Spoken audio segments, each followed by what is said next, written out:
Imagine the piercing cry of an infant echoing through the night. One cry that went unanswered until it was too late.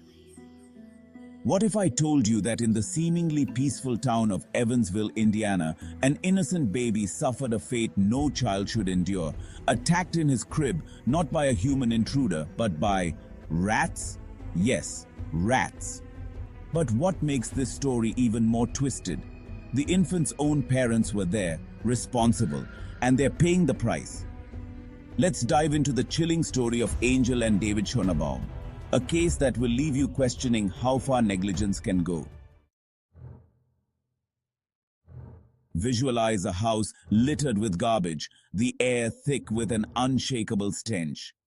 The lights are dim, flickering, as if the house itself senses something deeply wrong. It was a night like any other in Evansville, except it wasn't. An emergency call came through. The voice on the other end was shaky, desperate. It was David Schonabaum reporting that his own son had been attacked by rats. What the police found upon arrival was beyond comprehension.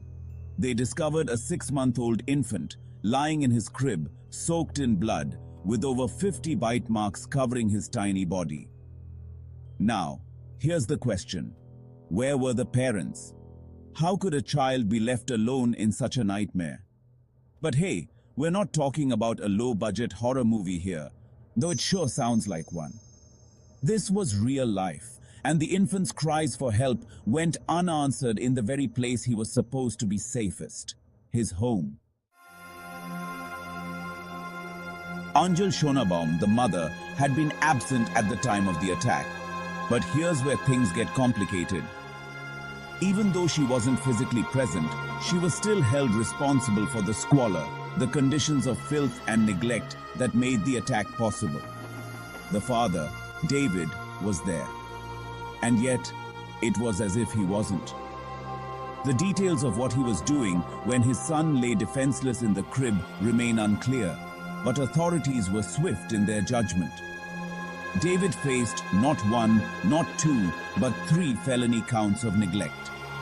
Imagine the weight of that verdict, a direct acknowledgement that he had utterly failed his own child. With each count stacked against him, David's fate seemed sealed. But what about Angel? Was she to blame simply because she had once shared this chaotic home? Or was there more to her role than met the eye? Investigators dove deep into the home, and what they uncovered painted a terrifying picture. Trash was piled up, unchecked rodent infestation ran rampant, and the sheer squalor was beyond anything a child should endure. Angel's sister, Delana Thurman, also lived with them, and she too faced charges for the conditions her own negligence had helped foster. As a society, we have to ask, what does it take to let a home reach this level of neglect? And let's be real, cleaning isn't anyone's favorite chore, but keeping your home rat-free? That's kind of parenting 101, right? The most haunting details, though, come from the child's injuries. The infant had suffered more than 50 rat bites. And if that wasn't enough to break your heart, picture this. All the flesh from the top of the fingers on his right hand was gone.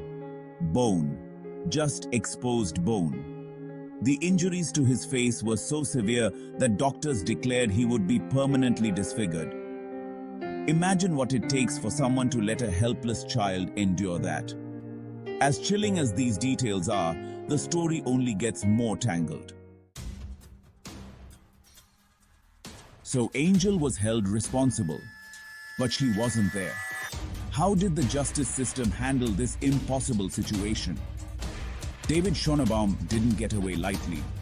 With his 3 felony counts, he received the maximum sentence possible, 16 years in prison. And Angel? She was handed 4 years but was credited for 1 year already served. The remaining 3? Suspended to probation. Now, some people in the community questioned this decision. Why probation for a mother whose neglect contributed to such horror? What do you think? Was probation too lenient? Or did the judge see something redeemable in Angel? Angel wasn't the only one blamed. Her sister, Delana Thurman, who also lived there, was given 2 years of probation. But here's the twist. Delana's charges highlighted a different side of this tragedy. How does a family end up allowing such devastation? Was it negligence, poverty, or just pure apathy? One has to wonder, was this the end of a horror story, or are there deeper layers we're missing? This isn't just a story about a single family in Evansville. It's a dark reminder of what can happen when society's safeguards break down. This child's tragic case challenges us to question what accountability truly means and whether justice was served. And if you're thinking, wow, that's bleak, you're not alone. But these are the stories we have to face to ensure this never happens again. So, was justice served? Did Angel and David Schonabaum pay the price for the suffering inflicted on their child? Or was it not enough? The tragedy here is gut-wrenching, but it's also a cautionary tale. Let's remember that our society bears a shared responsibility to protect the most vulnerable among us.